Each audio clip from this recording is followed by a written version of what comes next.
All right. Can you introduce yourself for the tape? My name is Jaymes Black, and I am the Chief Executive Officer of the Trevor Project.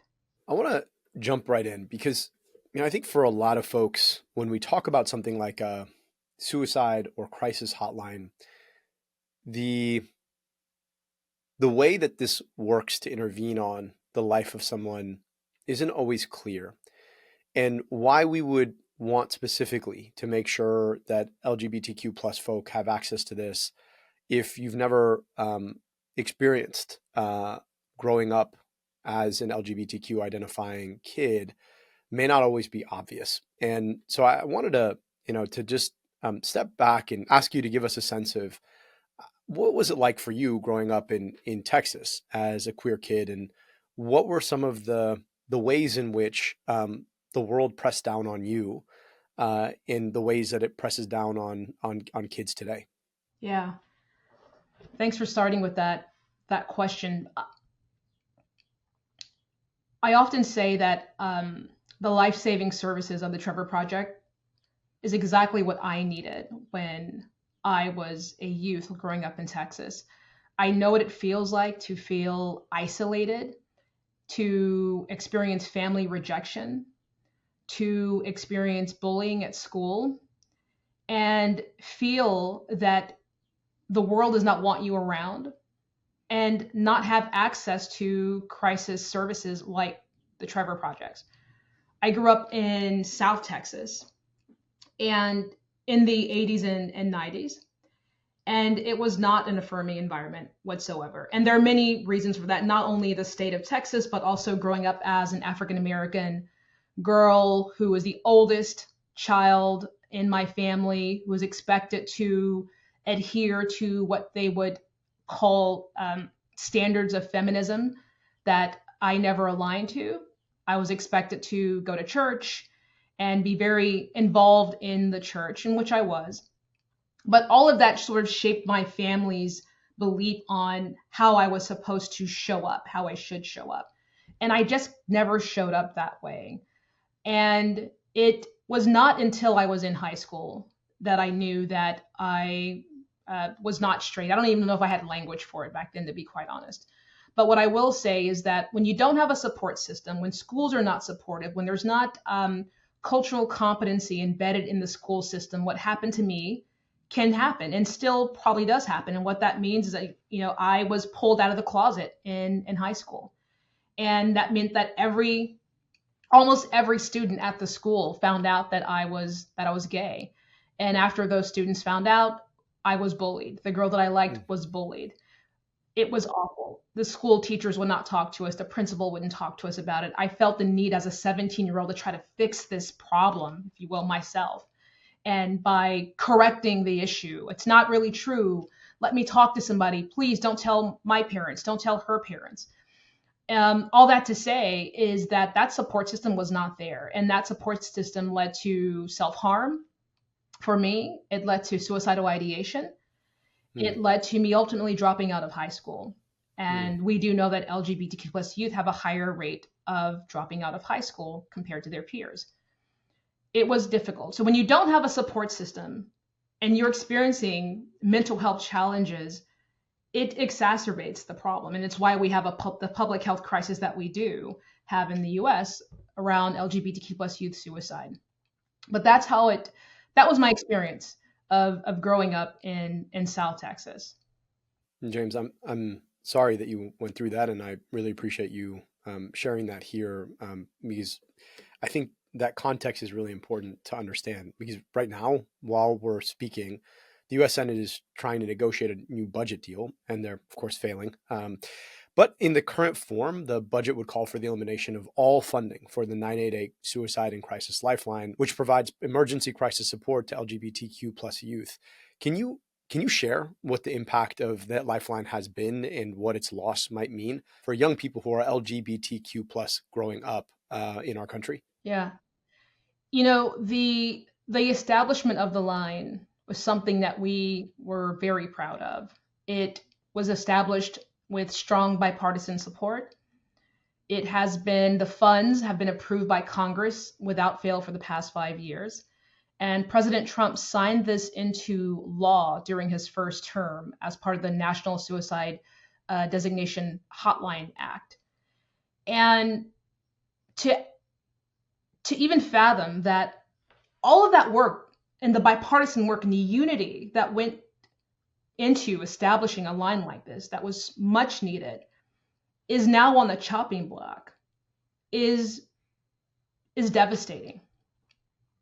Since its inception, the 988 crisis hotline for LGBTQ plus youth have served upwards of 1.3 million LGBTQ plus young people with free, specific care to their community within minutes.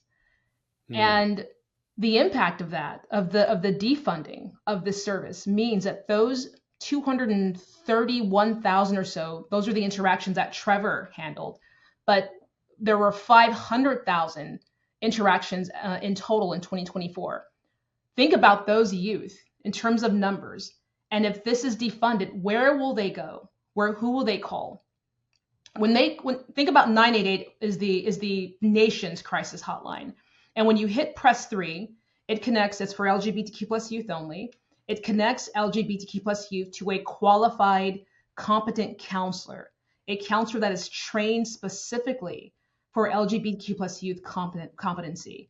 That is, they understand family rejection, they understand bullying, they understand the challenges, just much like our veterans, right? We have a specialized line for our veterans, which is also a special number under the 988 infrastructure. And we have a special line for LGBTQ plus youth. And this was an evidence-based, data-backed decision as well as it being bipartisan.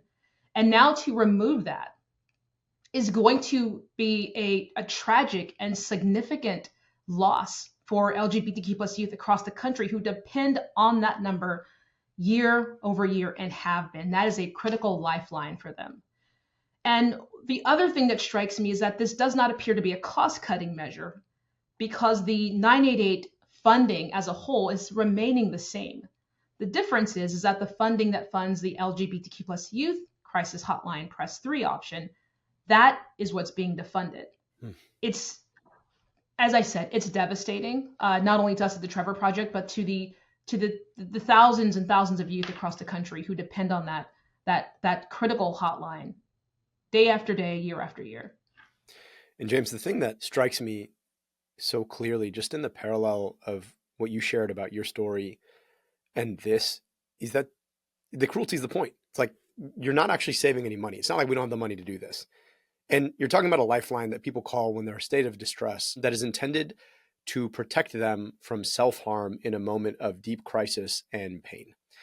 And you're just cutting it because you're basically making the claim that these people should not exist.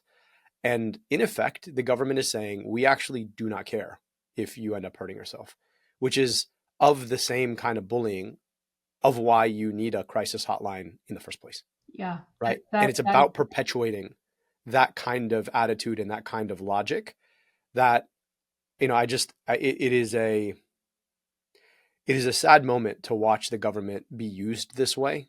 It's like the same bullies got a hold of it and are now weaponizing it against members of our community, and all because of their sexual orientation and gender identity. And in a moment, in a time when these actions are being picked up and giving new permission to the very same kind of bullies that exist in high schools and middle schools and colleges and out in local communities. Exactly. And Abdul, this issue of LGBTQ plus youth suicide risk should not be a political one.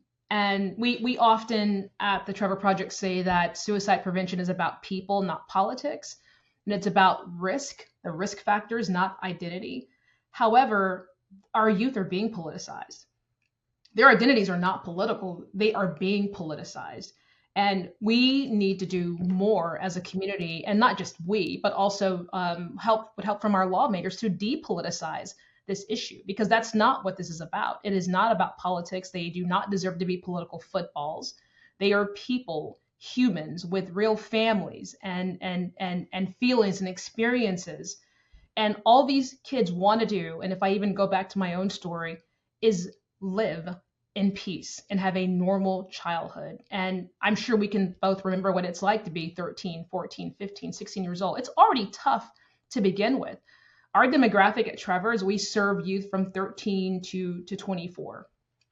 And that is a tough time just to be a young Mhm. person in those ages, right? Then to have this challenge compounded with trying to be a young person, it's it's difficult and it's hard, and they need a support system. I also think that most people don't understand that every 45 seconds, one LGBTQ plus young person in this country attempts to take their own life. Mm. That's the challenge we're trying to solve. We know that there are 1.8 million LGBTQ plus youth in this country who seriously consider suicide every year. This is a huge societal issue. And so we need more resources to end suicide, not less. Yeah. I really appreciate that context, and it is heartbreaking because, I happen to be somebody who trains to deal in the most morbid kind of statistics. And the thing Mhm. about statistics, as powerful as they can be, they have this way of obscuring the texture of a story, right? The people underneath, the families that are affected. Mhm. And you think about all of us remember that age, and however you experienced it, it is not a comfortable time in one's life, as you mentioned. I can't imagine the added burden of having to to question how or if I belonged as a function of my gender identity or sexual orientation. That's not something I had to even ponder.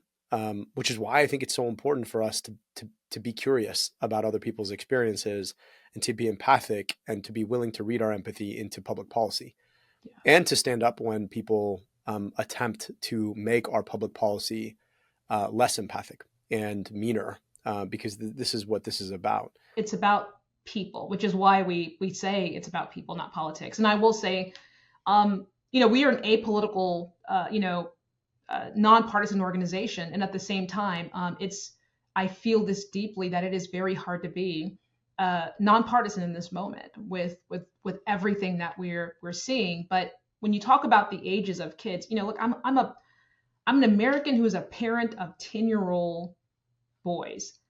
I Mm. see what our youth are dealing with their societal or their social expectations, and how schools are. Wouldn't we want to give them the best chance of not only having the best chance of school experiences and experiences as youth, but also surviving, right? Why would we not all want that as parents, or just as a country?